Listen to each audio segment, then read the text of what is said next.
Hey Marimar, it's Lauren from Zephyr Astrology, and I was sitting down about to record your Synastry video, and I had come to the realization that I don't think I'd done a video introduction of me and like showing you my face and space I work in. So this is it. It's pretty uneventful, but we are going to dive into a little bit more about you and Luis and just getting a sense of what that matchup looks like.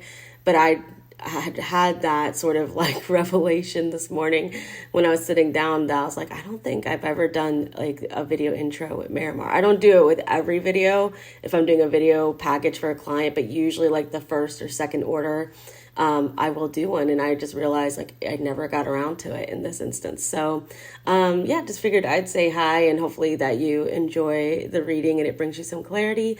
And we'll just go ahead and get started. Okay, so we're going to dive into the reading on you and Luis today. Obviously, there will be some elements I just won't be able to realistically go into a ton of depth like I would like, just because we don't have both birth times. But this still gives us a really good idea and understanding of how his presence in your life impacts you, where there's compatibility, where there's incompatibility, and really talking about like the karmic purpose of what I believe this relationship is going to be. It is going to be a little bit speculative without his ascendant, but bear with me because I do think it'll be helpful. But one of the things that we can do with just the birthday alone is get a sense of how his planetary energy enters your life and what spaces it enters into. And basic compatibility is something that we definitely can go over.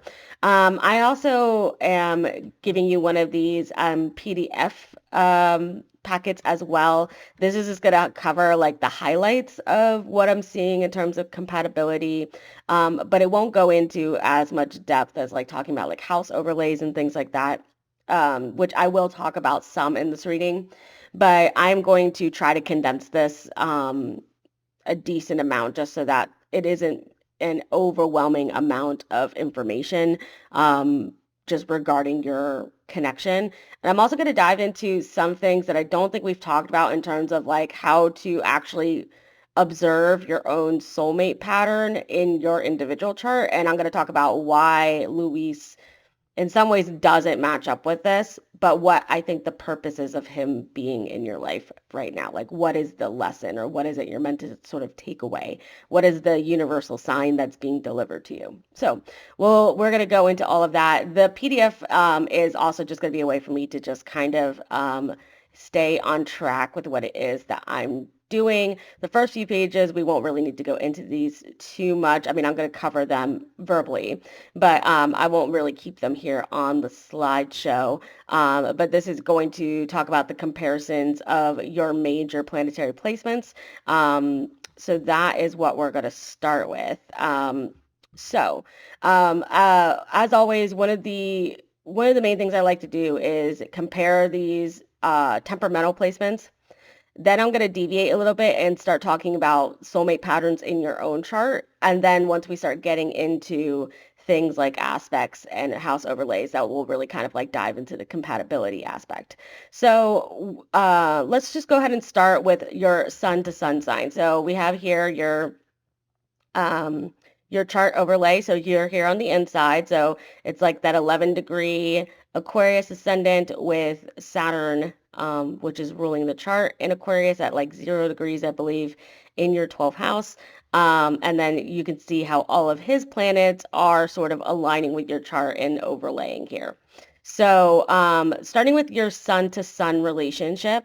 So we have what we would call like neighbor signs. There's another word for it, but that's the only word I can pull right now.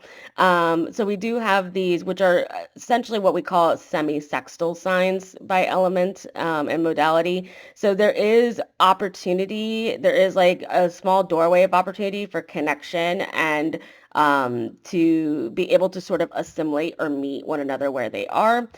So there is some sort of plane of commonality between signs that are what we would call neighbor signs.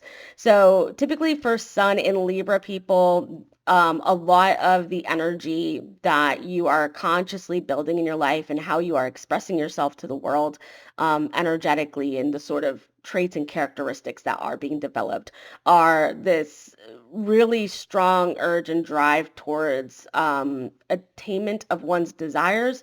And a lot of the desire is heavily implied to be wanting to be a conduit or a channel for harmony and unity.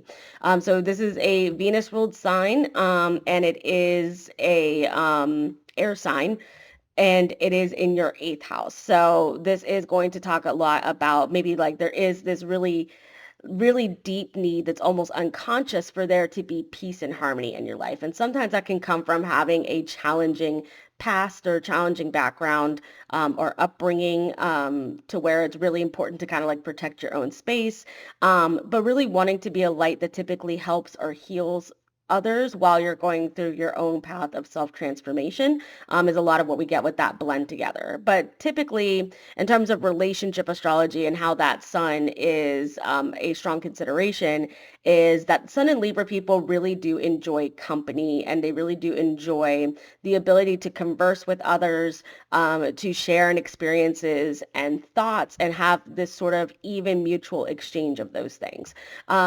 There's a really strong sense of justice with Libra, but specifically when you put it in the eighth house as well, that's even more so.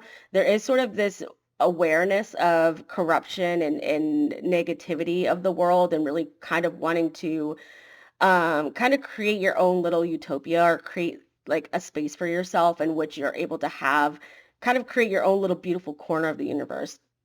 And so you may not be somebody who's like incredibly sociable, where like you're like some Libra people are just like really, have that gift of gab and can just really jump in and talk with anybody, and they love being in these like big groups or parties or crowds. I think that this chart leans much more towards partnership, or like one-on-one, more intimate relationship is how this set tends to look for me based on the placements. Um, and there is more of a drive for intimacy that goes beyond verbalization or just conversation. But conversation is going to be typically a pretty key component. Like this socialization aspect is going to be pretty big for you. This also talks about a lot of what you're developing and how this relates to you getting into romantic relationships, of being someone who's pretty accepting of different points of view. And oftentimes you are going to be disinclined to sort of judge others based on what they say. Oftentimes you like to kind of observe their behavior over time to kind of get a sense of whether, that's somebody you want to sort of bring into your inner life or not. So you are very, in some ways, protective of your energy and protective of your space.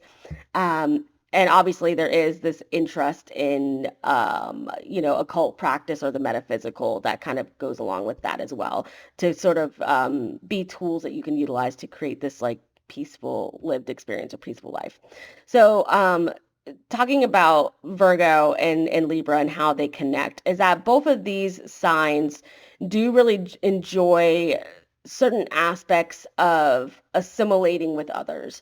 And that's where these two signs can kind of come, and meet in a middle ground. So for Luis, he's typically somebody who is very service oriented, is somebody who is usually going to want to be cooperative and help out in some way. And so there's also this drive towards like purity or benefit, like your works in life or your actions benefit other people. That's where the middle ground is. However, this is a Mercury ruled sign, and it's in an earth sign. So there are definitely big contrasting energies with these two sort of expressions. So for someone like Luis, that's going to typically be Virgo people are really problem solvers, to where they really are able to kind of hyper fixate on things that are imperfect, or things that are blemishes, or things that are wrong. And they like to offer their advice, or they like to um, kind of criticize. Sometimes it can be constructive, um, or they like to kind of just jump in and try to fix things. It kind of depends on the Virgo, what you're going to get. Like the Mars placement and a couple of the other placements can kind of be indicative of what that person's going to be. I feel like with Luis, this is much more of a reserved energy. This is less about like getting in and like, I do think it can be though with that Mars and Cancer, but I think this is going to be more somebody who like just offers a lot of advice and like points out things that are wrong, right? And oftentimes with Virgo energy, there's a tendency for that energy, if it's not worked on in a holistic way, to become very snobbish, and, be very intolerant of things that they perceive to be frivolous or irrelevant or illogical or again imperfect, right? Like there's an issue there, and their desire to be perfect, oftentimes there's some point in life where Sun and Virgo people will project those things that they don't like about themselves onto other people or other experiences. So while the Libra energy is typically trying to create a lot of this unity and peace and wanting to kind of like focus on beauty, Virgo kind of wants to do the same thing, but it does it in a different way, where it's kind of like really hyper fixating on what's wrong. And the thing about life is that if you are always looking at what's wrong, nothing is ever going to be good enough. And that's something that a lot of Virgo people have to work on in their lifetime. Um, so there is a element of Virgo energy that is a lot more demanding because it's earth-based, and the laws of the earthly plane are a lot more concrete and black and white, whereas air energy has a little bit more fluidity to it. So that could also talk about a disconnect or incompatibility where Luis could be a little bit more confrontational, possibly, and I don't think he is, just based on what we know, especially with Mars and Cancer. That's typically passive aggressive. But there is sort of this idealized, like, oh, why don't people just do things the way that I do them or the way that I want them to be done? Whereas a Libra person is going to have a little bit more respect for other people's differences and approaches and styles, and doesn't really like to assert their dominance onto other people. So these confrontation styles are different, and it oftentimes makes Libra Sun people pretty uncomfortable. Um, there's also but again, for the, Sun and Virgo person, they can view the Sun and Libra person as just not having enough of a spine or a backbone. There's also a tendency with Libra energy to be quite indecisive. So that's another thing that, um, and there is a superficiality that can happen with Libra as well, because like this sort of like desire and chasing beauty, oftentimes a lot of beauty, like the subjective view of beauty is maybe not like a holistic view of what beauty is. And so sometimes Libra Sun people can fall into these patterns of just like always only going for the most shallow view of what beauty is. Again, with your Sun in the eighth house, I don't really feel like your Libra Sun expresses itself like that, but just talking about these two signs more objectively can kind of help you understand how they typically interact. Um, so also typically Libra people are very complimentary and very appreciative, and Virgo people, again, they again, that sort of like exacting, very sort of like snittish type of energy can be just very like, it's not, sometimes they overlook the fact that they never did thank somebody for their contribution. But they're different. The differences in these natures can complement one another, which is nice. So Virgo energy can give the Libra person enough evidence to support one direction over another, which can kind of eliminate some of the indecisiveness that Libra struggles with. And Libra can help to kind of ground the Virgo person, or help the Virgo person kind of get out of their, not be such a Debbie Downer and kind of like let loose a little bit. And that's going to be better received by a Libra person than maybe somebody like, a Pisces, right? So that's what we get for the two energetic sun signs and how they, relate to one another.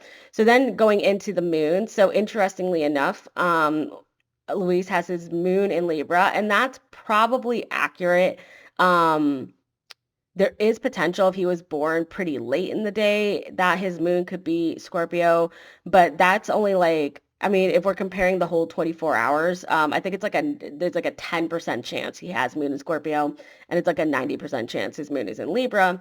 And your moon is in Sagittarius, I believe. Yes, Sagittarius. So, these two get on really well. And what's really great about this is also just generally where his moon falls is also really nice. Um, so both of these signs are pretty idealistic and again have strong senses of justice, both because both Libra and Sagittarius in mundane astrology rule the two main sectors of law. So there is typically this like drive for balance or drive for righteousness in some way. So both of these moon placements talk about this emotional level in which you're both able to connect because you probably have similar values or you have similar maybe experiences or the way in which you both do try to open up emotionally is very like vibrant and it really aligns with one another, right? Um, both of you overall do seek a beautiful life in one way or another. Um, so this is also two people that tend to be pretty open emotionally and pretty tolerant. So they do enjoy interacting with other people. There's also this ability to forgive pretty easily with these two moon signs. They don't tend to like hold on to like negative experiences with others too much. So this is somebody who will typically like forgive many times over, unless they start to see like a pattern of negative occurrences. So sometimes again that can be a little bit of a weakness as well, which is something I had mentioned with you before. Yeah, that moon in Sagittarius is like very, very quick to forgive, because they just don't want to dwell on negativity, right? So there are some differences between you two, but for the most part, these two things are pretty compatible. But if we are going to talk about some of the differences between these two moon signs, the moon in Sagittarius is really, really candid, and can be quite boisterous and emotionally. So if you're really in a place of emotionality, you won't really care about certain social constructs, or you won't really care about certain customs or like what is or isn't appropriate. The expansive nature of Moon in Sagittarius is gonna kind of just really be authentic to what their emotions are.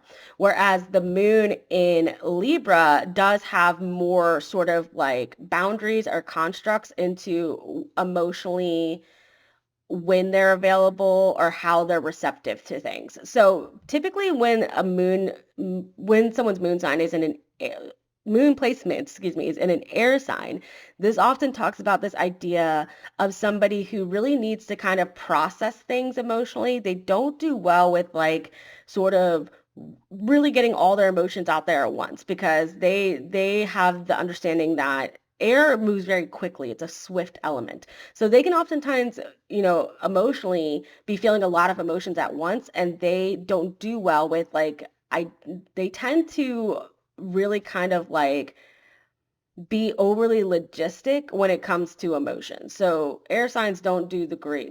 Moon placement is not really one of the best placements in air signs, essentially, because there is sort of this delayed processing of emotions and emotional regulation is difficult for these people.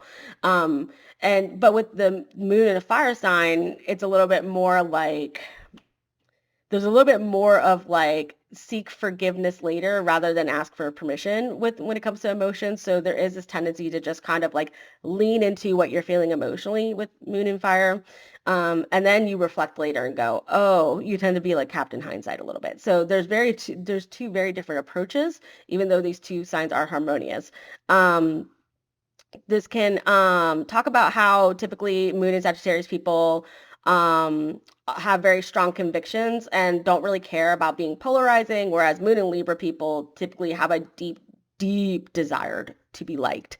And they really hate the idea of being seen as the villain or the bad guy, or there's something emotionally that doesn't sit right with them when they are perceived as in a negative light. And so that's usually like the reigning need for Moon and Libra people is to find a space in which they're able to really kind of collaborate and give a lot of their gifts to the world by being pretty well received by others and having approval from other people. Um, there is more awareness in terms of Moon and Libra people. There's always this awareness of the ripple effect of how they act emotionally. So we are going to see, Luis is going to always kind of lean through how can I be personable? How can I be, how can I get the type of response that's positive? Whereas Moon in Sagittarius is a little bit more oblivious to those things. It's a little, or there's a lack of care depending. And for you, because you also have your Sun in Libra, it's just going to kind of depend for you. Like if you're really, really emotional, you're going to stop kind of focusing on what everybody else is doing and kind of like focus in on yourself and become very subjective. Whereas, if you're kind of in a place of stability, you're also going to have more of that Libra disposition and mindset where you will kind of align a lot with Luis. So, what might have happened, I think, with some of the conflict that you guys have had thus far is you're starting to see the differences that come with these planetary energies, particularly the sun moon being they're not by orb, but they are by element square one another. So that's what I think ultimately happened, is that you were in a moon moment and he was in a sun moment, and those two things did not connect. So but luckily, like I said, by orb, they're not square. So it's not something that's going to be super deeply felt in your relationship. Um, so Another thing too is that typically with Moon and Sagittarius, these people are pretty independent and emotionally, like they don't necessarily, they can be happy and fine in their own company. Although your moon is in the 11th house, so that, sorry, it's in your 10th house. I'm sorry. I don't know why I kept reading that as 11th. Moon in the 10th. So yeah, that could show that emotionally you might be more focused on long-term goals for yourself. Um, and I think for you, it's kind of one of those things like I can make a friend anywhere because that's typically Moon and Sag, right? But with Moon in Libra, typically there is this like need for companionship or like a need for affection and not really wanting to be alone. So we also might possibly look at, the conflict you guys had as something that that Libra moon took as very offensive because no one will get offended faster than a Libra. Like there's some that like they have like these all of these sort of like weird sort of like parameters like around their lives. And it oftentimes aligns with what society is doing to a degree. So if you're kind of like not like aligning with what they feel is normative, they can be very quick to like take offense or to like be resistant to that. Even though they're typically very tolerant, but because it's the moon sign, it's more emotional in nature, right? So it's like they're emotionally they have to be in that space to be open and tolerant. And if they're not, or if it disagrees with their code of ethics in life, then they're very quick to get offended, right? So maybe for him, it was kind of one of those things like we don't like I believe when it comes to dating and courtship, like you shouldn't talk about, lewd things, like within the first 3 months or something like that. Like these kind of like, what I'm talking about? Like these like games or like these parameters where I'm like, but who said that, right? Like you're upholding this ideal, but like where does that come from, right? Like where, because oftentimes it's not even religious in nature. Oftentimes it's like just something that they've been conditioned to believe. Okay, and then also talking about Venus to Venus. So we do have Venus in Virgo for you. And so that's kind of giving that Venus Sun connection there. And we also saw that there's like the Sun Moon connection here, which we'll talk about all that. But then we also have Venus in Scorpio here. So this is generally also pretty harmonious. And this is showing that your Venus signs are sextile, and these are actually sextile by orb. So that's really cool. And typically Venus to Venus shows that there is a lot of leeway in terms of how your aesthetics, tastes and approaches and desires and values can line up. So there's lots of room for you guys to come together and agree on a lot of the same things. I think generally this is also kind of talking about like in terms of how you wish to harmonize and how you wish to relate, those two things are also similar to a degree.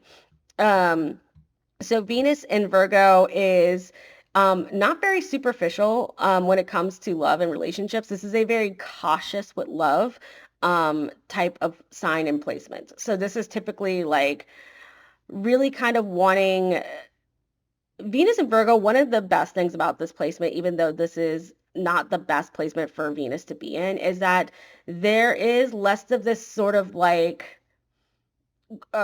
sort of like grandiose sense of love and romance. It's kind of more of like I want these like they Venus and Virgo people are really good at like honoring like little tender moments in romance. And I find that that's one of those elements that's really important for people who want long-term relationships and want to get married.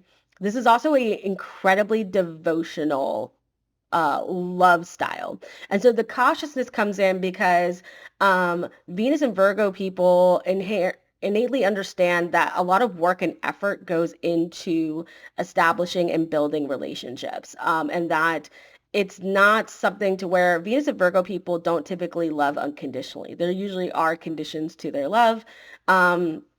But if they get too invested and they start getting into that like problem solving, I'm gonna help, I'm gonna be of service. Once they get in that dynamic and they get really infused in a relationship, they have a very hard time extracting themselves because then they start to go, well, look how much effort I put in, or look at how much time I invested. And so they often will argue with themselves. And they oftentimes I notice, particularly a problem I see with Venus Virgo people, just putting it out there and being honest, there's a tendency for these people because they're so like their eye goes towards imperfection. If any Virgo placement is going to do that, there's a tendency for them to get thrust into relationships in which they try to fix people. And that's something that Venus and Pisces has a really big struggle with too.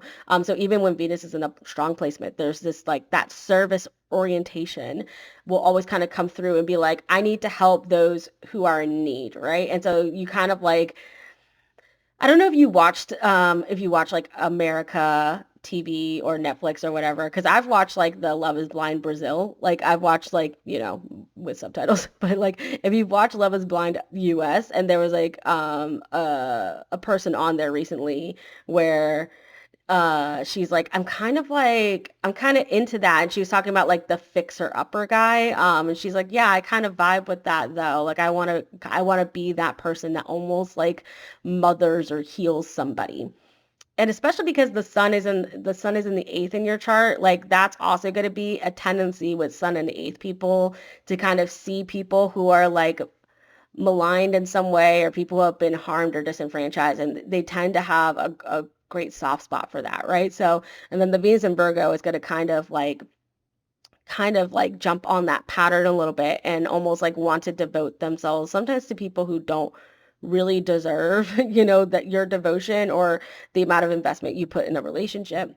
But again, this lack of superficiality is pretty big with this. And there's not this like need. Now, because Jupiter's here, you will be a little bit more of a romantic because of that than a typical Venus Virgo, but it's still all going through the conduit of Virgo. So that's just going to be, um, somebody who kind of looks for what a partner like how they bring value into your life or how they kind of help your life be more functioning and bring more fluidity to your life, right?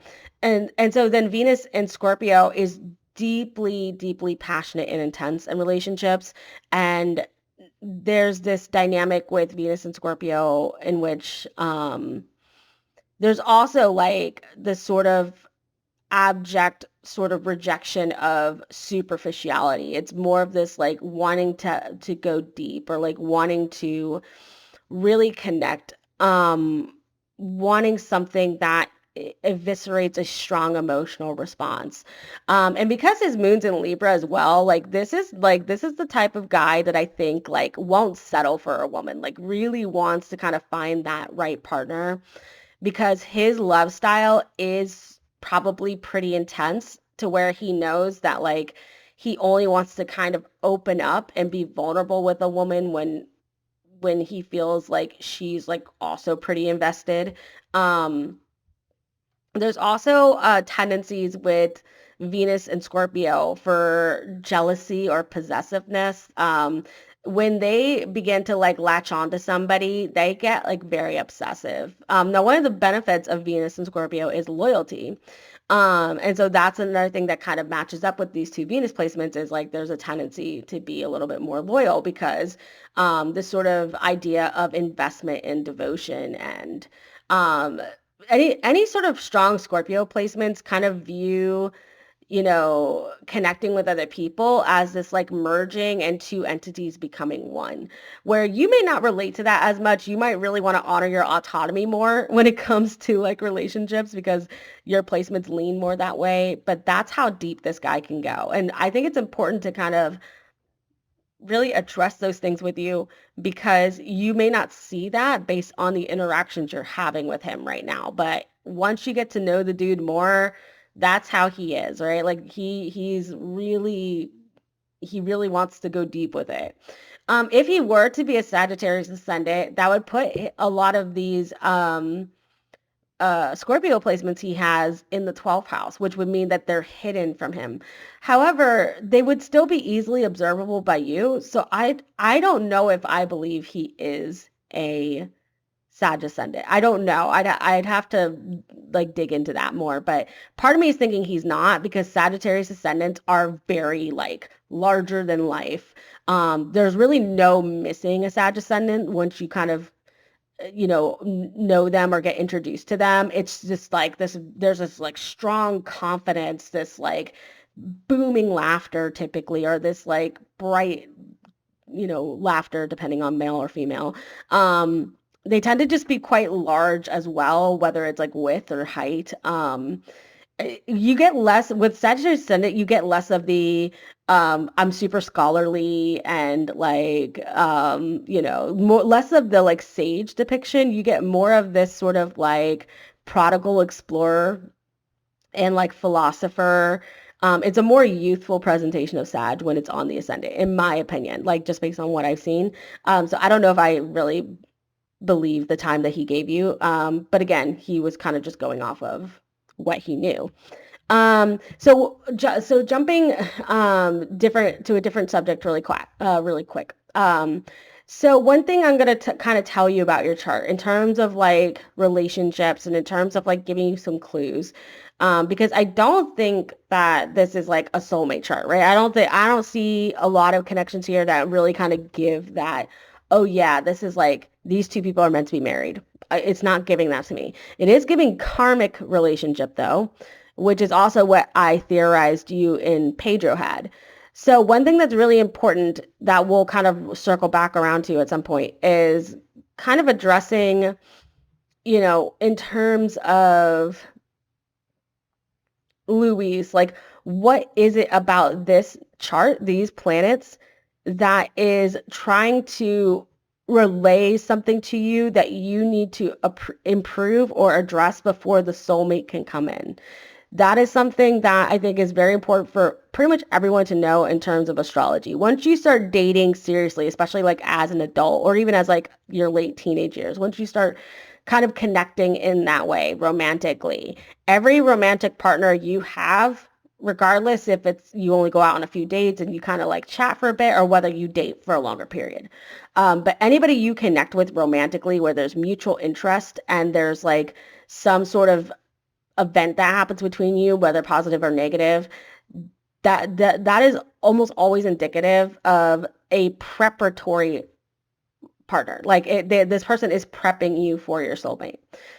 So the more you date, the more you learn about your likes and dislikes, and the more you actually are able to really kind of pinpoint and understand what it is that you need, and who your true energetic companion type is. So for you, again, because you have an Aquarius ascendant with Saturn in Aquarius in the 12th house, you're actually seeking a Leo partner. So one of the complications with this is that usually that requires somebody who has a very, very strong sun sign. Now, the strength of one's sun sign can be complicated, but at its baseline, it's most of the time going to be someone whose sun is in a fire sign. Now, again, I don't want to go back to that topic of Pedro. I just don't want to because, again, even Pedro to some degree had probably some characteristics that are what you're meant to have in your soulmate. But there's more to it than that, right? So a sun sign that is not really challenged in their own natal chart, a sun sign that's not challenged in the synastry chart, and it has dignity or strength. That's one of the first things. And again, it's because a lot of your evolutionary purpose is linked with this Saturn and through the development of Saturn Aquarius traits. And that's more about responsibility and being innovative and revolutionizing your own life and changing the life and systems of others. And this is like becoming like possibly an authoritative figure within the realm of spirituality or altruistic services. That could be like another delineation of that, right? And of course, we could go deeper into this at some point, but just kind of to deliver, like, because that's what your focus is. And a lot of the focus with Saturn ruled ascendants is less about you as a person in a brand. It's more of like what you can contribute. People who have a strong solar emphasis in their chart, it's more about that development of their identity. And through the development of their own identity, they can better kind of assess and see the identity and potentials and gifts of others. So what's happening is by you drawing in a Leo partner, they are going to energize your life and they are going to help you discover hidden elements of your own identity that you don't see or aren't able to really kind of access yourself. So your partner can help you heal in a lot of ways, or your partner can kind of help with whatever the 8th house trauma or crisis might have been in your life, or maybe like because sometimes like when the ruler of the ascendant is in the 12th, this can be like a refusal to kind of see yourself as you are because low self-esteem or something, right? So that partner can kind of help to kind of like give you like a better sense of self and like give you more confidence by drawing in a partner who's really confident and really self-assured, someone who's dramatic and fun. And like a lot of like Saturn ruled people, a lot of their life is like, sort of like espoused in this sort of somber nature. And so like the sun is really kind of coming to like be the light of your life. So, with all of that being said, oftentimes you will see the sun in a fire sign, but I will talk about all the other ways in which the sun can be dignified. Because another way is if their sun is in their own 5th house, if their sun is in their own 9th house, or if it's on an angle, like if it's right on the ascendant or right on the midheaven, right on the IC, that's going to be another way. So there's lots of different ways that you can kind of look. A stellium of other planets in the 5th house or a stellium of other planets in the 1st house is also a pretty good indicator of someone who has like a solar activated chart, but their sun should be dignified as well. So one of the things is that sun in Virgo is not particularly strong, but his sun is also conjunct Chiron, and Chiron is known as the wounded healer, and this has typically an erosion factor with this particular placement. Like it's the light fades as this person gets older. It doesn't actually become more brilliant. So that is kind of something that also gives us a key or a clue that identity work is not super strong with this one because Chiron is inherently uncomfortable to work with. So therefore, this is going to be someone that might reject the development of their own sun in favor for these other placements that feel easier to work with. Likely the moon in Libra, which kind of leads me back to the whole thing I was talking about earlier about this whole your moon in Sag was doing a moon in Sag thing, and that moon in Libra got offended, right? Like that's kind of how I'm reading it.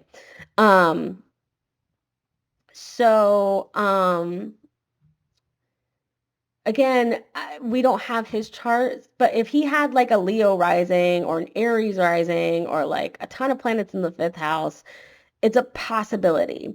It's also a possibility purely because the sun is falling in your 7th house, which is kind of like showing that there is an ideal here. There's a development here that is a strong characteristic of an ideal partner for you.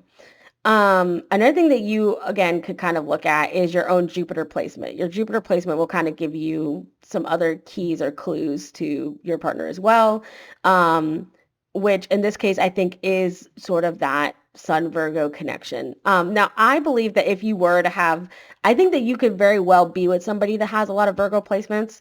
But I'm not in love with the fact that he has no placements in Leo or like no placements. He has no placements in any fire signs. So that's kind of that kind of gives a little bit of a red flag. It's not impossible that you could be that your soulmate, like your life partner could have no fire. I just think it's very unlikely. Um, but he is, so the sun is all about illumination. So the sun is trying to reveal something to you here. And so we could kind of look at what other placements I think kind of stand out. So one thing that is interesting is that if it's not if it's not a soulmate chart, it oftentimes leans karmic. And one of the ways to tell if there's a karmic chart between two people is if there are a lot of heavy, uh, challenging aspects with Saturn. In this case, that's true for both of your charts. So we see that his Saturn is, yeah.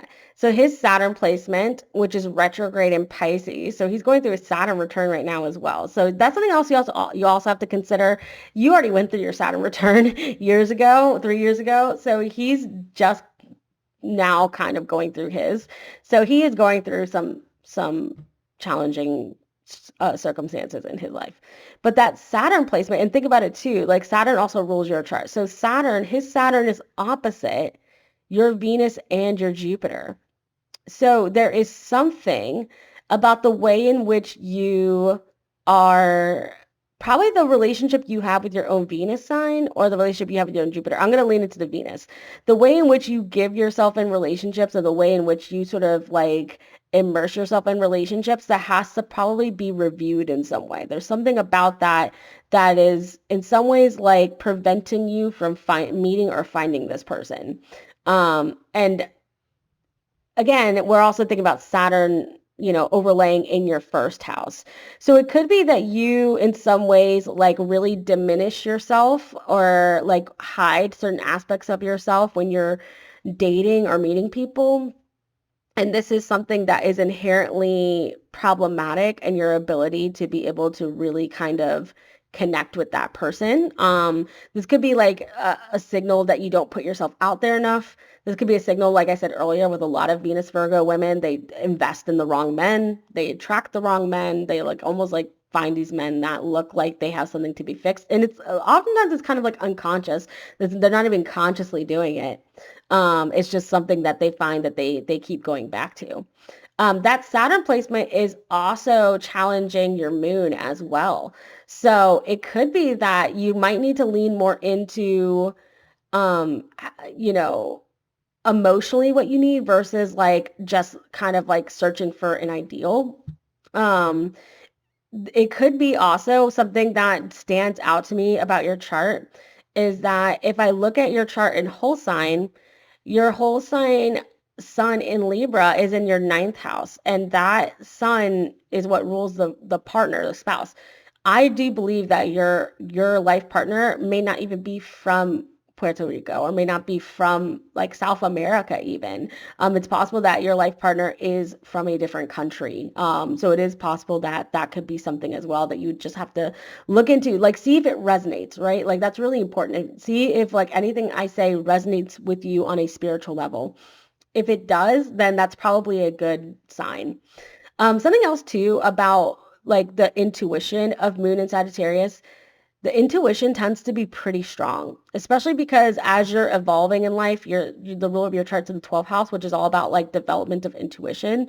It could be like you don't listen to your intuition enough when it comes to dating. That could be a lot of what's being pointed out. So I think that there is some kind of purpose to Luis, like your meeting and engaging in like going on a date and like talking and there is something important there. There is something to be learned from this experience. I'm just kind of pointing out based on speculation what I think it could be based on what limited information I have about his chart. Okay, so I'm going to talk about some of the major placements. I'm going to talk about the positive ones first, and then I'll kind of talk about the ones that are more challenging. Um, I also have this section that's really cool. It's a calculation method to kind of get a sense of like the themes in your chart and like how you guys could connect like over time. So feel free to look at that if you want. Okay. But one of the first things off the bat is that we have Sun conjunct Moon. Okay. This is a loose conjunction. It's about 6 degrees in orb. But that's always a really good one to go over. And typically this talks about this is one of those elements of strong compatibility. What I think is also really cool about this is that it's his moon to your sun, which is personally I've seen a man's moon to a woman's sun connecting harmoniously, one of the strongest factors in marriage charts. So that is something that could be sort of like a reveal of, hey, this could be something you just want to look at, which again, I also think it could, there are other ways in which you could activate this as well. It doesn't always have to be, it could be that he also, like your partner is also meant to have moon in Sag, which would connect with your sun in Libra naturally. So could be, but it could be Leo as well, right? Like Leo would also kind of create that connection. So, but this is typically where there is this easy way of being able to empathize, have warmth and harmony towards one another.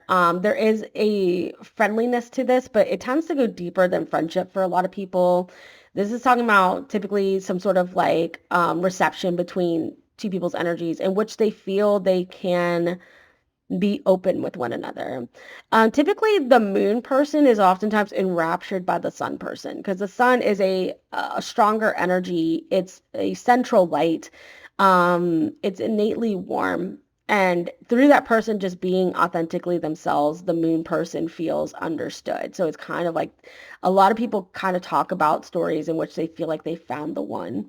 And because men inherently, just biologically, are less emotional or less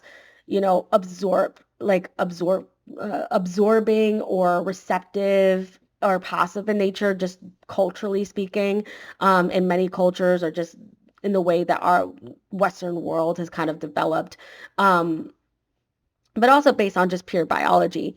When it's the man's moon, that's kind of it's something that tends to be significant or very important. So I think in some ways you are also coming into his life for some sort of karmic purpose as well, like something like revealing something to him in terms of like, okay, this characteristic of Marimar is what you want to bring more of into your life, right? To kind of help you open up, to kind of help you be vulnerable, right? Because like the moon in Libra is just so obsessed about being liked, that or not being confrontational, and so like the sun in Libra can be like more of a refined way to accentuate that Libra energy.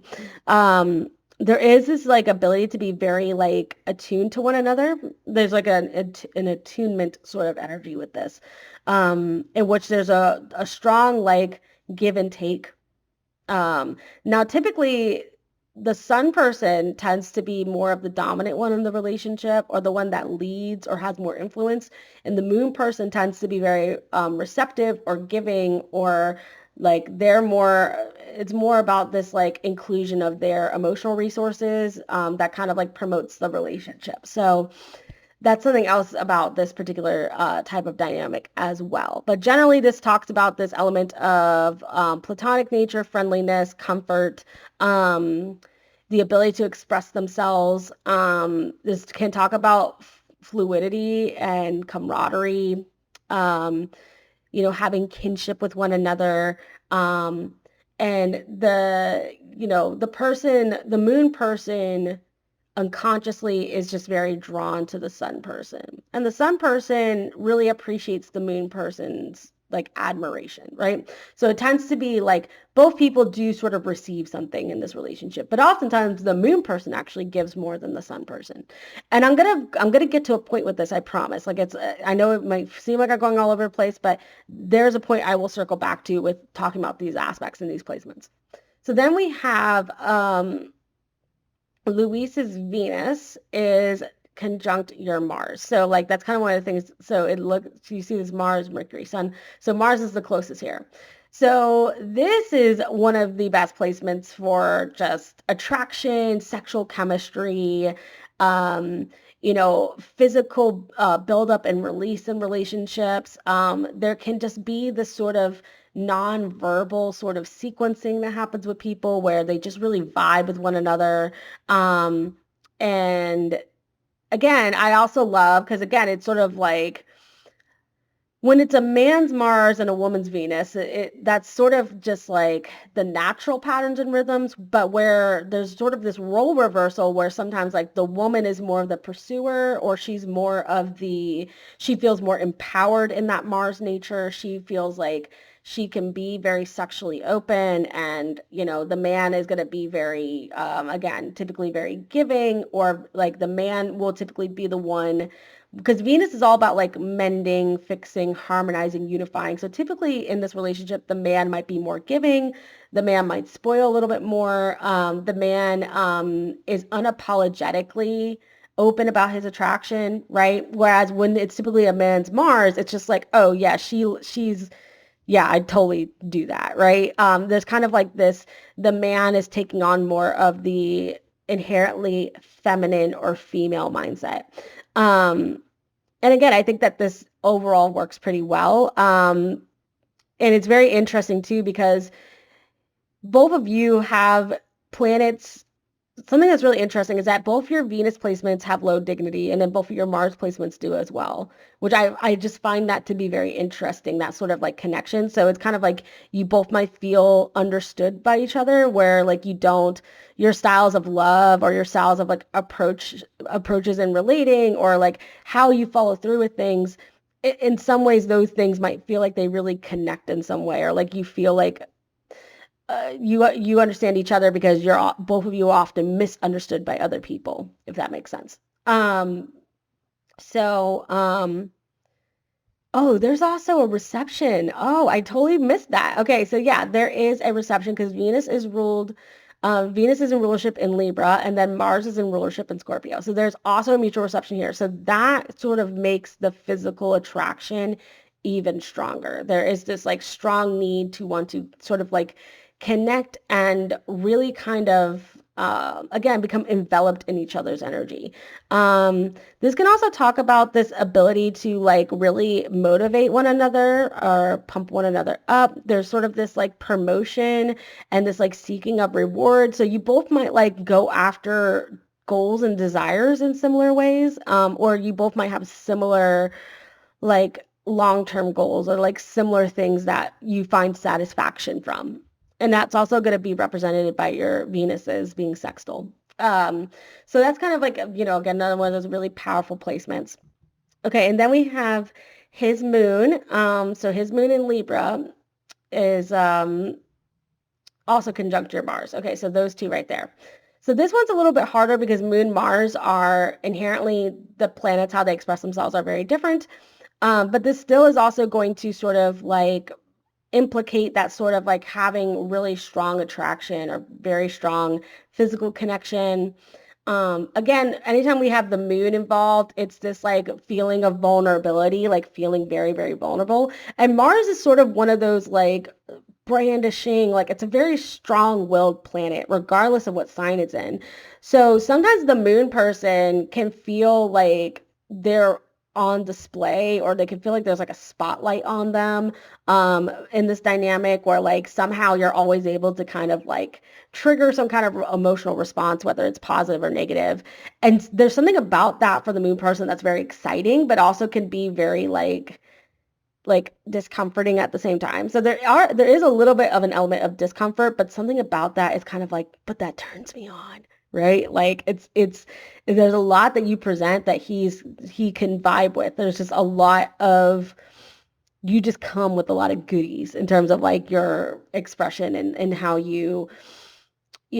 just how you are, like how you follow through with things, how you carry yourself, how you speak, how you talk, like all of that is just kind of hitting all the right things for him. And that's what's really great when we have a lot of personal planets on top of someone's moon sign. That's always a really great way to kind of connect. So the connection tends to be very raw. So there's not a lot of like these parameters, or like the ability to kind of like have some sense of like, um, pulling the curtains or whatever. Everything can just feel very like, upfront and out there. Um, and this now one thing that's really important when it comes to like aspects with a planet that tends to have a more malefic presentation, and like the moon, a very sensitive planet, is that you as being someone who's Mars and Libra, like you can learn over time, like what are those things that hit those nerves, and learn how to only do that when you know it's going to be something that you've gotten consent on, it's going to elicit that positive response. But this kind of can show a learning curve with certain couples where like sometimes if the person isn't able to like learn to pick up on what that moon person needs or what makes them uncomfortable, then this can sometimes turn into a negative placement, but for the most part, it tends to be pretty positive. Like, for example, if this was like Mars and Moon in Scorpio, that would be more possibly of a red flag because Mars in Scorpio is kind of like very fixed in the way that it approaches things. And it's so strong in that sign. It's almost like an insult to ask for you to water it down. But in this case, because Mars in Libra is already going to be very tentative with how they approach things and like how that impacts others, I feel like in this case, it leans much more positive. Um, but again, still typically a very positive placement. Okay, and then we talked about Venus, sextile Venus. So we have those two things there. Again, you have similar tastes, similar desires, similar ways in which you, pursue reward. All of that is kind of like on par. So again, this first page was passion and attraction. So kind of like those aspects that like really kind of like take this relationship into the romantic mode more than just like friendship or platonic relationship, which again, a lot of friendships, especially if you're not typically sexually attracted to like, let's say the same sex, like these, sun conjunct moon, that's in a lot of really strong friendship charts. Venus, Mars, like those can be in platonic relationships as well. But especially if it's someone you're attracted to and you're open to dating and the opposite sex or whatever your preference is, then these are those placements that really edge it out of the platonic territory. Okay. So then these are more about like comforting or harmonious ties. So basically like ways in which you can connect that isn't inherently intimate or sexual. So we also have Moon Mercury, which can be kind of like a telepathic link or like this ability to kind of like pick up on what the other person is thinking or feeling. This is another way in which Luis might feel uncomfortable or like his moon is like on display because you have this ability to kind of like know how to get a rise out of him, good and bad. And again, it might not be something that you even notice. You may not even think you have that kind of effect on him. But I'm telling you, I've seen plenty of, people with chart placements like this before, and that tends to be a commonality. One of the ways that this works really well, though, is that because the Mercury person is kind of able to really articulate what the Moon person isn't able to maybe like eloquently state or say, the Moon person's like, yes, you get it, right? Okay, I don't have to worry about having to like translate it in a way that makes sense. Like you just kind of understand where I'm coming from. And then the Moon person is also very receptive to the Mercury person's ideas or opinions. Like it's very much like this, like, yeah, I see where you're coming from, right? Like there's like an agreeableness there. So that makes for a really natural way of being able to talk to one another, to be able to engage with one another, like feeling like there's this like coming together, kumbaya type of energy. Moon Mercury is really great in friendships. I like this aspect a lot. Especially again, one of the things about, synastry or astrology is that if we lean more into the theory and theology of free will and free agency, this is such a powerful tool because you can really lean into certain planetary expressions that you have and kind of try to avoid the ones that are being challenged in the relationship. And the dynamic can be smoother because of that. Now, it's not always guaranteed because you have to deal with transits and everything else. But generally speaking, it tends to be quite good. Um, okay, so we also have Luis's sun is being trined by your Neptune. So see this here, Neptune in Capricorn, Sun in Virgo. So there's that trine, okay? This is, okay, this type of dynamic gives you're my dream girl. That's just what it gets. And so it doesn't surprise me that you had said that he said that he had seen you before and that he kind of always thought you were cute or like always kind of had a thing. That doesn't surprise me at all because Neptune is all about the dream and the illusion, and the sun is like about clarity of self. Or it's about illumination, right? So like when Sun and Neptune come together, it's like the beautiful fantasy is like it's here in real life. So one way in which I can promote this is that my husband and I in our composite chart have Sun conjunct Neptune. And one of the things that this does typically for us is that we tend to idealize each other.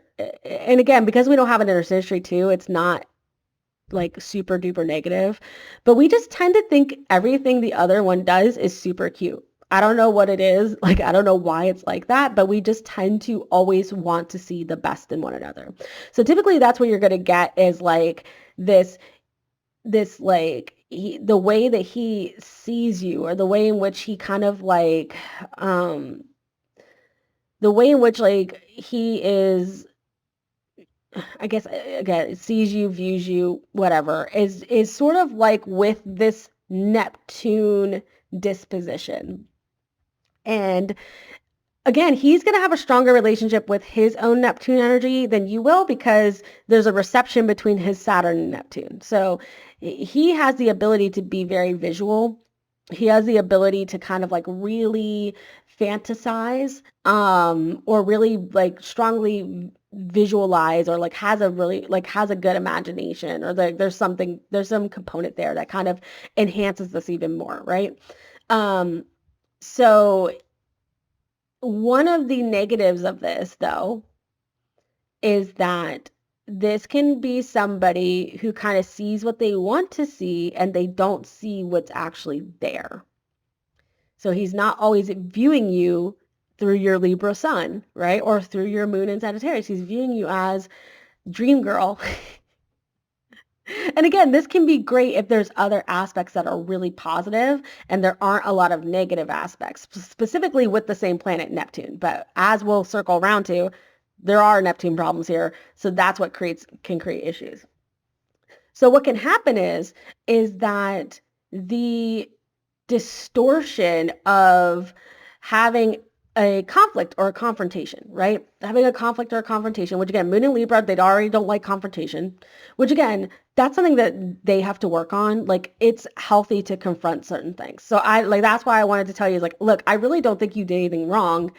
I just think that he got offended for whatever reason. So it doesn't surprise me.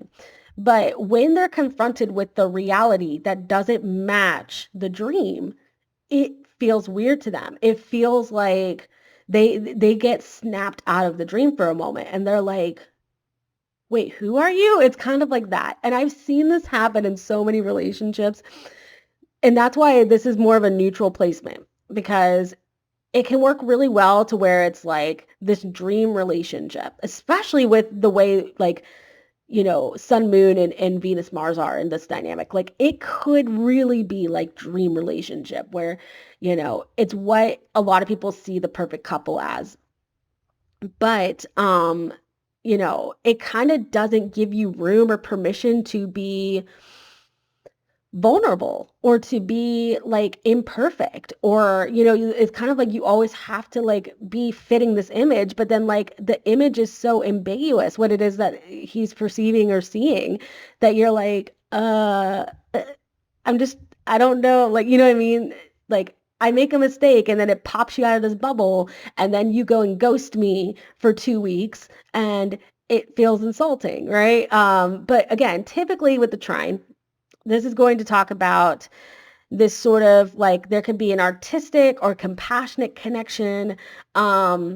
It's this sort of, and again, the Neptune person allows for the Sun person to feel like their dreams can become a reality.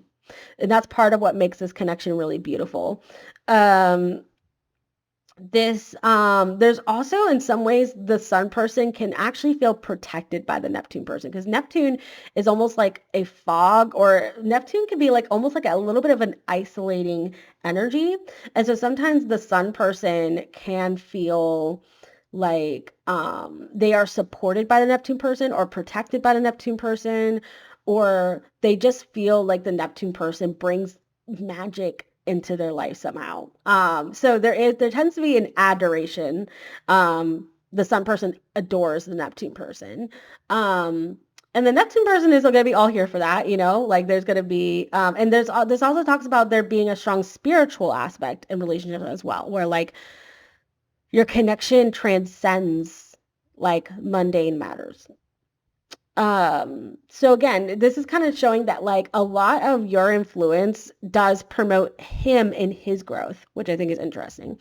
Another reason that I believe that is what I was talking about, I was going to circle back to earlier, and will be relevant in this next aspect that we're going to talk about, is that it's a lot of your really masculine placements that are getting emphasis in this relationship, which works really well. Don't get me wrong. I personally love this. I've done enough study on like statistics of placements that show up in like marriage charts that last over and over and over and over again. And I have found that like aspects like this tend to be present in those charts. But what I don't love is that I always have to honor what the natal chart says. What the natal chart says that person's soulmate is meant to be. And your soulmate is really kind of meant to be the person that's more, you know, traditionally masculine is what I would say. Or like the person that's like the promoter in the relationship, the person that brings light to the relationship, the person that starts to really kind of like promote growth and movement in the relationship. Because a lot of your development is through Saturn, which is much more stagnant and concrete, and it's more passive, it's less visible. So I feel like in terms of like the roles and dynamics in the relationship for you, I I would rather have more of your placements like Venus Moon being accentuated in these contexts versus the inverse, because I don't believe that that's the purpose that's meant to play out for you in terms of like with a soulmate. Okay, but so then we also have Pluto trine Mars. So Luis's Mars is in Cancer, and then your Pluto is in Scorpio. Right here. Sorry, I was pointing to his. So there's a trine there, which is pretty cool. And this is going to talk about, again, this is another attraction factor, but because the planets are, they're slower, it's less of this like, oh my God. I mean, well, Pluto can kind of be like, oh my God, you're irresistible. I can't keep my hands off you. But this is a binding aspect. Like it talks about having a lot of drive. It talks about really wanting to pursue things and being very like feeling tied to the person in some way. The Pluto person tends to be very influential to the Mars person. The Mars person will find that they tend to act in whatever the influencing interest is of the Pluto person. I believe because your Pluto is in your ninth house and his Mars falls in your sixth house. I believe you have the ability to influence this guy to do anything for you because again, the sixth house is about service or like employment or work, right? So like I have the feeling like if you wanted to, if your relationship went far enough, especially because he sees you as dream girl, like you could get this guy to do a lot of things for you. And you might find that Mars in Cancer, it's very like doting, right? So I already get the feeling that's inherently his type of style. So just like with the amount of chemistry you have, probably how attractive you appear to him, like this dude would be willing to do a lot and sacrifice a lot if you guys were to pursue things further in a relationship. Um, this can also show sometimes, though, that because both of these planets tend to be very intense, this talks about hot and cold in relationships. So I see this commonly with people, particularly if it's a square or well, the opposition is the most obvious, but sometimes even the trine can show patterns of being hot and cold, like breaking up, getting back together, but usually can be more so like moods run hot and cold, which is so true for Mars and Cancer. Oh my gosh, especially because it's square by element, it's square his own moon, or it's definitely square his Mercury, right? I get the feeling he's very wishy-washy with how he like approaches things, or how he like one moment he's happy, the next minute he's peeved about something, right? Like that's kind of what I get. Now again, the moon in Libra and kind of like the other placements in this chart, he's much more passive about it. Like he's not gonna like try to make other people's lives a living hell because he's going through a moment. But some people are like that with Mars and Cancer. They really are. But yeah, this talks a lot about intensity and both people being able to influence one another, although the Pluto person really holds the reins here. So again, kind of, I mean, if that's like if you want to experience what that's like in a relationship, I think that's really cool. And I think in some ways that could be part of the karmic purpose here, is like understanding being in that position of power, and like knowing that like somebody is kind of like willing to be at your will, understanding how easy it is to kind of like be able to run away with that. And so really seeking out people who are really responsible leaders, which is all about what Leo is looking to develop in life, is being like a heartfelt, responsible, compassionate leader. Um, and seeing how easy it could be to kind of like go the other way. And also by experiencing something, you are better able to spot it when other people are doing it to you. So in some ways that could be part of the karmic purpose here too. Okay, so challenges. Again, so we also have Sun square Neptune, which is like, oh, that's great. Not Sun square Neptune right here, okay? So it's Sun square Neptune and Uranus. And what's happening is with all these, like all of this like Capricorn energy is squaring all of your guys' Libra placements. So that makes it really hard, because like you have these natural squares that are just going to kind of come up. Now, one thing I can say why this may not be a deal breaker for you guys is that both of y'all have these natally too. So like it's kind of just built, piling on what's already there. Whereas if it's something that you're not used to having in your life and then you're introducing it through a partner, that can be challenging, right? But I still don't love this. I don't love the squares here. It's a little bothersome for me. But Sun square Neptune does also talk about this sort of like enchanting, magical quality in relationships. But oftentimes this can talk about the fact that the Sun person has a really hard time reading the Neptune person. The Neptune person feels like an enigma. They just don't, something about them doesn't feel honest or real or truthful. And so the Sun person can get really paranoid, particularly if the if the Sun placement is in a Mercury ruled sign or in an air sign. So in this case, it's in an air sign, or even Scorpio. I'd say Scorpio probably get pretty paranoid about that too. But especially with your Sun being an air sign and you're all about relating. And so you're trying to like, find concrete things to relate on. And there's this Neptune quality or this Neptune energy that comes in and you're like, I just feel like I'm not getting the real Louise. Like I like something feels off, right? And I'll tell you, it's probably it's going back to this Neptune Sun. It's that, oh, like I'm not viewing you exactly as you are. So what's the big deal if you don't see me exactly the way I am? And it's just kind of like a weird energy. And again, you are somebody, especially for your chart, because you're seeking a Leo partner. Neptune challenges are bad. Like I would not personally, I wouldn't date somebody who's born where their Neptune is in these middle degrees, or sorry, in these like later degrees where your later Libra placements are. Um, I mean, it's gonna be kind of hard because it's gonna kind of happen because Neptune is in a sign for so long. But particularly, I'd almost rather you date someone. I don't know. Neptune Mercury is pretty crap too. Um, Oh, no, that's his Mercury. Sorry, that's your Mercury. Yeah. Yeah, I would say that his birth year is too far past yours. And that's what's so you need to edge older or you need to go younger, even younger, which I wouldn't really recommend. Although you definitely could. Leo on the descendant could indicate a younger partner. Um, so like once Neptune is kind of like in Aquarius, you're a lot safer with that, but that's just so young. I just can't justify that.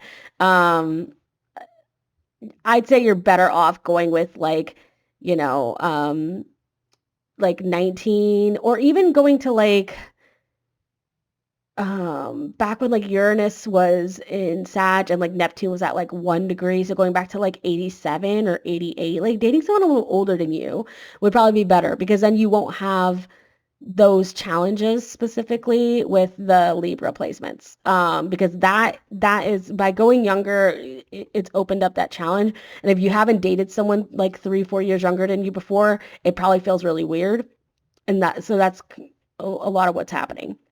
So again, if you both are really wanting to be disillusioned and you don't like want to live truthfulness or like authentically in your relationships, like some people are like that. Like some people are like, I just want to live the daydream. I don't want to like, if it displeases me, I don't want to know about it, right? Like, and there are just some people like that. And so these aspects can work for them. I don't think that's the case for you. I really don't. So yeah. There is again also typically what could happen is over time in this relationship is that while everything promotes you kind of earlier, later term in the relationship, it's more about promoting him.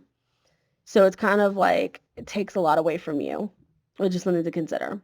Okay, we also have Mars opposed Neptune. So again, his Mars is opposed to your Neptune, which I gotta update these because I don't have the names on these, and I meant to do that.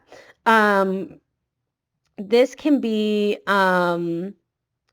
like acting out of pocket to kind of like elicit certain responses, or acting in ways that are like not well thought out in relationships, because again, it's kind of like, Neptune, like there are in some ways he also has a hard time reading you. And so he might at times act passive aggressively to something that you do that he kind of is like, ugh, that was kind of weird.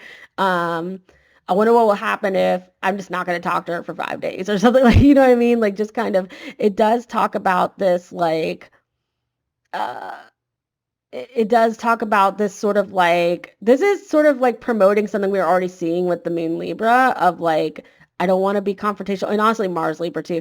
I don't want to be confrontational. I don't want to upset anybody. This is kind of like just further elaborating what's already there. And so it's especially important when Mars and Neptune are opposed one another in a relationship chart that Mercury be very, very strong and like uninhibited so that the both people can like talk very openly and honestly. One of the problems we get here though is that Mercury is being challenged in this chart. But we do have Mercury Moon, and we have Mercury Moon. So there, again, there's a possibility that like, but I would say be prepared for a lot of misunderstandings if you're going to be in a relationship with someone like this, because that's what I get. Okay, Mercury square Uranus. Okay, this can talk a lot about unpredictability.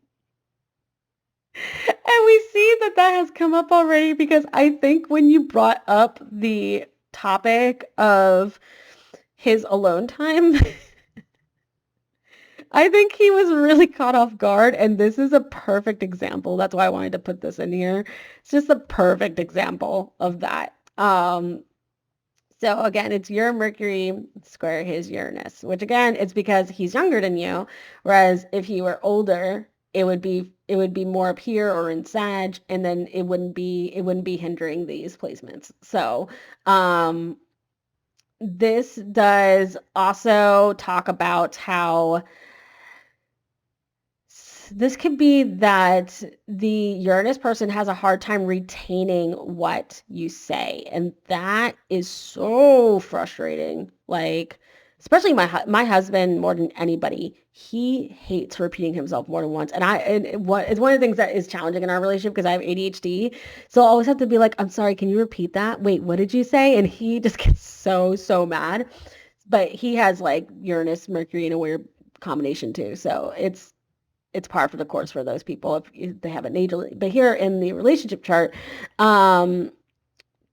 there's differences in the way you guys initiate or approach things. I get the sense, again, with Mars Mercury conjunct, you're going to be more likely to address something as it happens.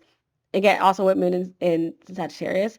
And he's going to be more the type where, like, he wants to wait until pretty much the entire conflict has died down before he says, oh, and by the way, remember when you said this thing one night at dinner, and it happened like 3 months ago? Yeah, it really upset me. Like, it's kind of like that, and it's just like stuff coming out of nowhere. But this is also talking about the fact that you can surprise him sometimes, and like by how quickly you bring something up, right? So that's how I'm going to see the differences there. That's how I'm going to interpret them. And then we also have double Venus challenging Saturn. Now, one thing I will say is that Venus in a challenging aspect with Saturn can be really positive for long-term relationship charts. I don't love that you both have it though. It's kind of a little more than I want in the chart. So we do have your Venus opposed Saturn, which we kind of talked about briefly. And then we also have Venus square Saturn. So Venus square Saturn right there. So we have the fixed signs, and then we have the mutable signs. And the mutable sign ones are in angular houses. So that one's pretty big. That's gonna be one where you won't really be able to avoid that one, unfortunately. So I want to talk about the opposition a little bit more than the square. So typically, so Venus is all about love, harmony, relating. It's very gracious, generous. In its sign, it's benefic, so it tends to lean towards positive things. It's all about pleasantry and pleasantness and enjoyment. Saturn is all about work. It's all about sacrifice. It's about labor. It's about duty, responsibility, authority, and it's very rigid and it's very rooted in its style of expression or what it does, okay?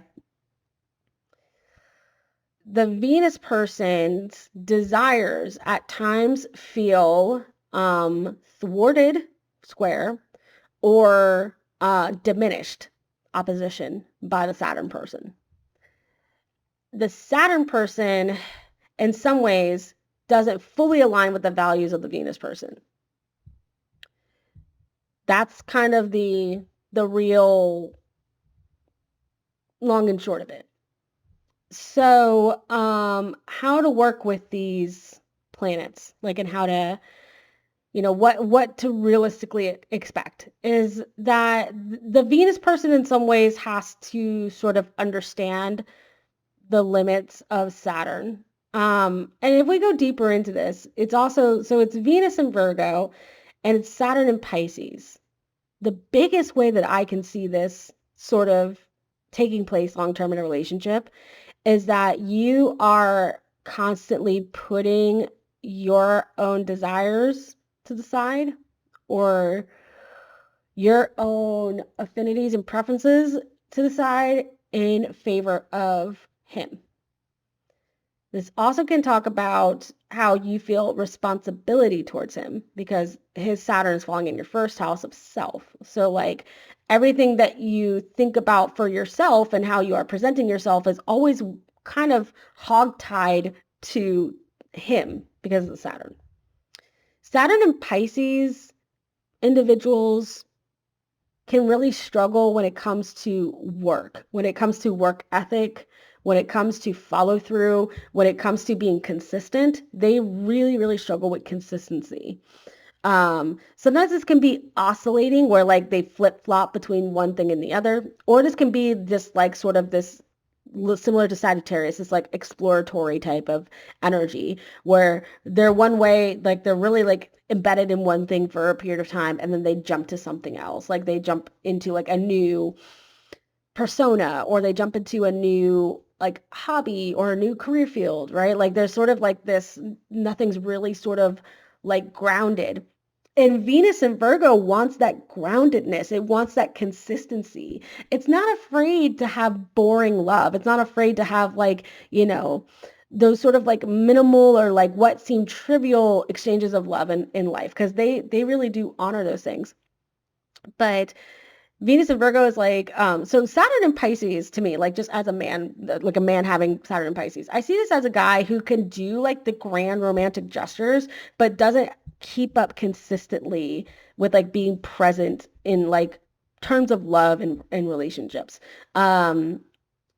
Now, again, in his own chart, this can be relevant to a different area of life, but just kind of trying to connect these things together, that's kind of how I'm leaning it. Whereas with you, I feel like you are someone that tends to be pretty devotional, pretty consistent, pretty, again, you ingratiate yourself into this other person's life. And so I feel like there would be a really, really severe disconnect there where you might feel like I'm always the one doing the work. Like I'm always the one having to apologize for something, even though we both were at fault, or like I'm always the one having to like make effort when it comes to like date nights and like, keeping our relationship afloat. And I don't feel like I get like like an equal amount of effort from you.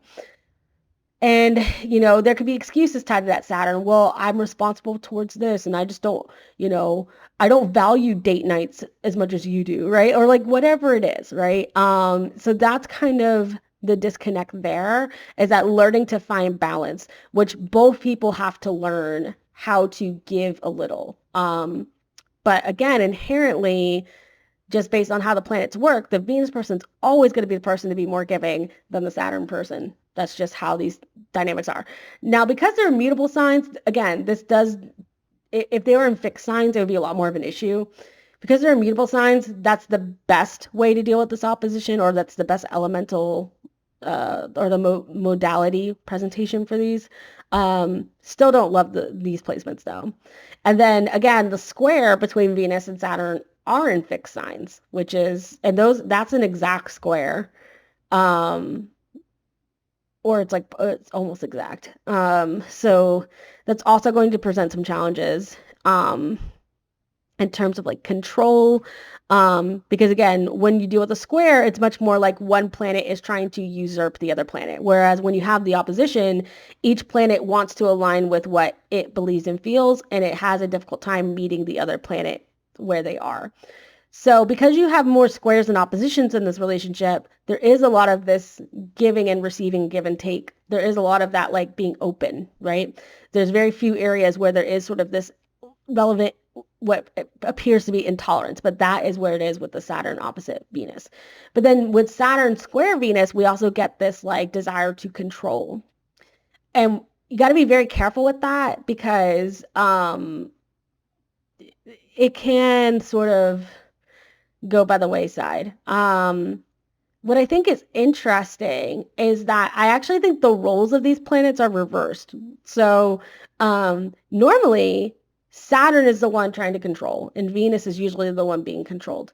But I would I wouldn't be surprised if in this case it's the Venus person trying to control the Saturn person.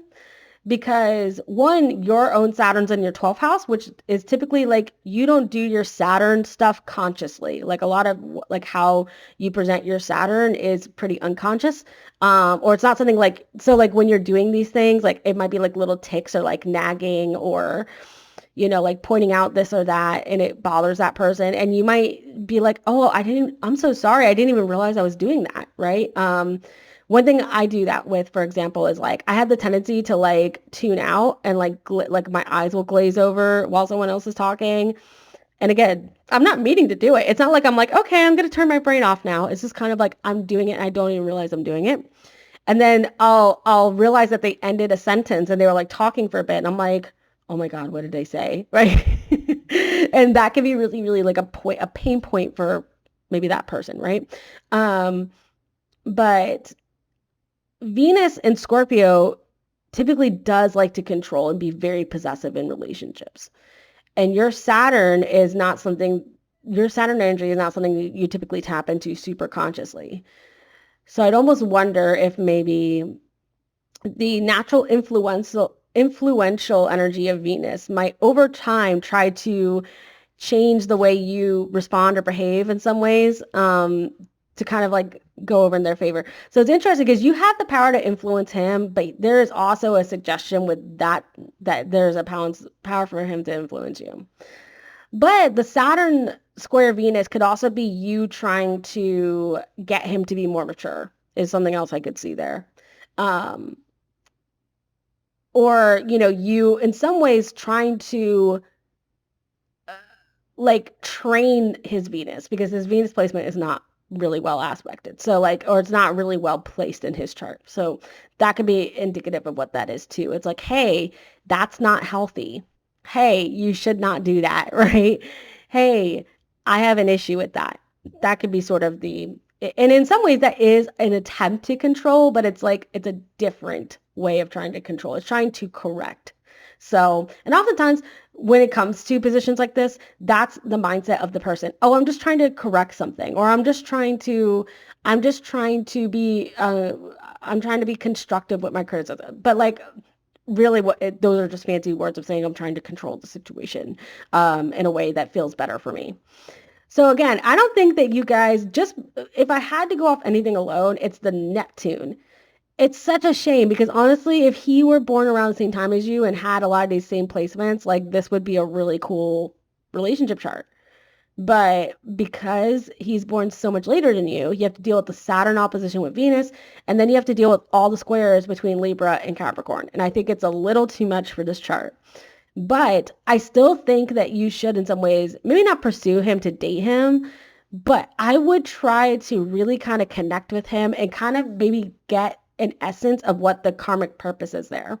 Because usually the karmic purpose in a relationship really can only be truly, truly stated by the couple that's in it.